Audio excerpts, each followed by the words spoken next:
kale tugerako mutabbiza kale kantu batumuyingide tulabale kyekifaayo.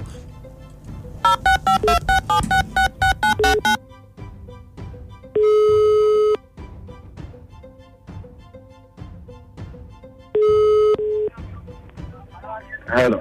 Densi. Wanji sebo. Uliote mkwano. Ndi bulungi sebo.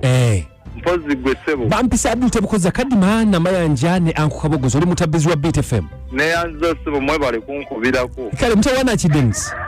Kakati ina girlfriend wange. Tumaze naye emyaka kati gigenda wele 3 kuva ku university katwamaliriza okusoma. Okay. Natubeera nga concentrate nze tuli waka. Omuwala Josephine kyankola. Bamuyita Josephine. Bamuyita Josephine. Akola ki? Buli lubuto lwafuna luvaamu. Buli lubuto lwafuna luvaamu. Yazijjamu baluzivaamu zokka lwa bulwadde oba kiki kizibu ki? Ekituufu simanyi. Naye kati essaawa eno yaŋŋambye tali lubuto. Ate ngenza okukebera mu bintu ewaka nga ndaba mulimu pregnancy testing eraga nti ali lubuto. Ate ye mubuuza oli lubuto aŋŋamba siri lubuto. Kitegeera. Ekitegeeza alabika alina ekyankweka ng'oba ajjamu nzigye. Mbadde njalala mu ntaase nga tuyita mu mutabbizi. Sisi tumwegayirire luno aleme tujjamu. Oba zivaamu tusale amagezi. Ine oba alina obulwadde. Nze ntimanye nga alabika ajja mu nzize. Kubanga gwe toyinza kubeera nga buli kiseera zivamu buli kiseera miscarriage. Naye muganda wange kyenkusaba nkwegayiridde mumuŋŋambireko embuto zange alekerawo zijjamu kuba zijjamu luli najjamu na luno kati ayagala kujjamu na luno lwabadde ankweka mbu taluyina ate ng'emyaka gigenda muganda wange kuba gwebala kuvayo navira mu secondary netusoma university saawa eno tuli mu kukola ebbanga liba ligenda ate obulamu bw'ensi obumanyi ebintu byaffe byakutambula leero nsobola okufa ndeke kunekawo omwana. Okay, katumukubireko munaye tulabe naye soko osale pressure fe katogereko naye. Kubanga munaye olaba mu bulamu bw'ensi buno nsobola obbanga lidiri embadde nsigazaamu. Kale katumukubireko gambe Josephine eno enamba ye. Yeeyo. Kale mukwano tuyanze nnyo tweyanzeege. Kale. Byebyo ebifeeyo. Musajja ngali ku ntujju.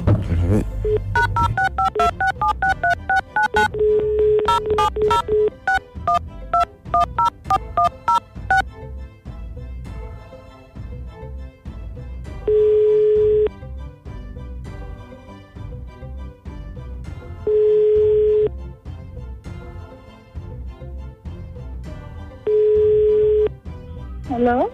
Josephine. Wanji. Jebali. So nawe Jebali. Kakati Josephine. Yes, sir. Dennis omumanyi. Dennis? Boyfriend wo. Mumanyi. Kakati Dennis yatutumye mukwano. Ayina ekintu ekimusiiwa ekimuluma. Dennis buli lubuto lwofuna tugamba nti olugjamu era yasanze akabaluwa nga oli lubuto naye bambi nga yeegayirira ku luno tolugjamu muzaalire ng'atugambe ffe tukubirana ku Beat FM ekintabuli ky'omuziki Kabogoza na Mayanja nange Kadima kati ng'abadde ateesa kakati abadde ayagala nti luno bambi tolugjamu lukuumiremu omuzaalire ku mwana naye asanyukeku kambabuulire sizijjamu embeera yezireetera okuba sina kye nali nkoze nti nzijjamu naye embeera ogenda n'obeeraawo nyina wamanya kale kuba yo oba abikoze abitegeera takuwaayo wadde n'ekirungi. Josephine wange njagala ombuulire amazima embeera yakajjamu mmeka? Ebyo tubireko ene gwe kyoba omanya bwateramu wona embeera ebambi etya?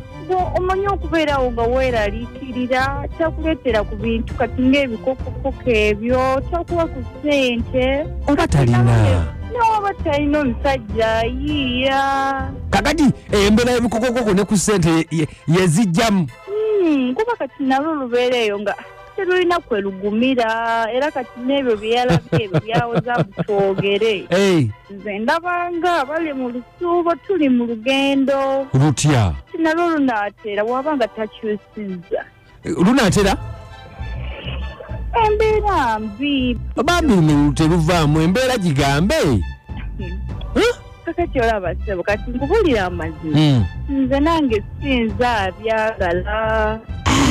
byagala naye embeera gwe n'obeeraawo n'otafuna wadde ekikumi embeera kati naawe obeeraawo weekanga luyisaawo akati Josephine wanjisebo kati njogera nkusaba yamba lulekeemu amazima sijja kusuubiza byesitaatuukirize singa embeera nsaba takyusizaamu omugambe aweereze ku ssente n'ebyokulya kale omuntu ali olubuto ebyokulya byalina okulya byakulya ngaki nga pizza yes ice cream enkoko kale enkoko nayo erugumya naye kale okusingira ddala bweze ku ssente enkalu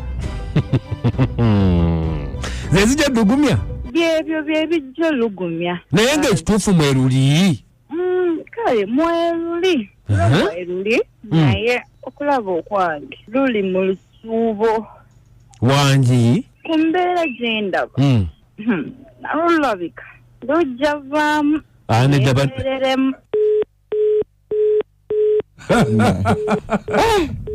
bannange kimale songerako kimaze ensigitadde kale webita omukwano gwange amafuta timbanyalwange ye mamafa kakati nze ngamba oyo yesimye olubuto olusaba na buntu lwakuba nti musajja mwavu nzolaba bwe nzeera olubuto mba njagala miliyoni nga 5 awo omwana asobole obeeramu munda nakulaba obuyayemu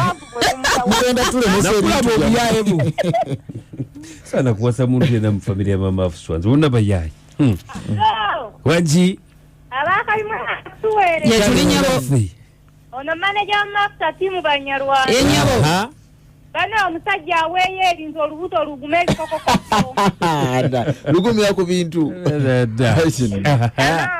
wangi nyabo webale kuweereza kale ono maama wile kiwatute katale wano aweereze sente ave mu kwegiza aweereze sente olubuto luleme kuvaamu mwenga temuzituwa abakazi abedda mu kyalo tebazaalanga ensi eno bwangi halo ya ono Amina ematugga yes Amina omukazi atuggyeko olugezigezi fenna twazaalira ku bikokokoko twazaalira ku bikoko wama yogedde ensonga emera betubetambudde mukwano gwange twagala okuleka nga tubebaza tubagamba nti mwebale nnyo nnyo mwebaddala batuwa omutabizi ku noti 7552 kuolabika ng'oyita olina gweyagala okwetondera eyalema fe tuleka nga omukwano gwange tukubira banaye mwebale ngudde kamotoka kali mu kwesukunda simanyi basengabuzo bazo nkyamu zifunye mu ssoko oba mulimu ejjaddu mwe mukola ki mu motoka aba omusajja uli afubutuse gwekomawo kati gwe nnyabo engeri okajja ogenda okumpona ng'oluvudde ku ntobo ono nvubuka musinkanye muti mbadde ndiko ono omuvubuka nankubira essimu nakugamba ki naŋŋamba apaakinze wali nga ku geti ewaffe kogwe nenzija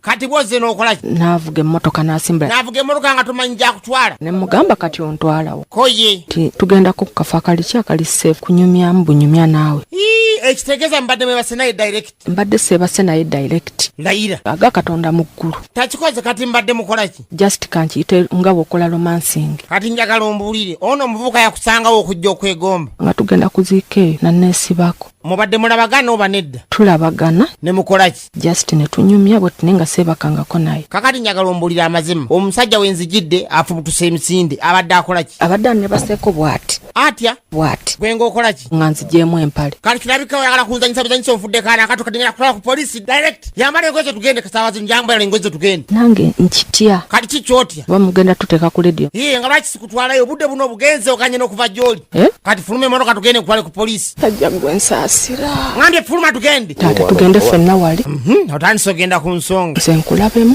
mundeke aya basi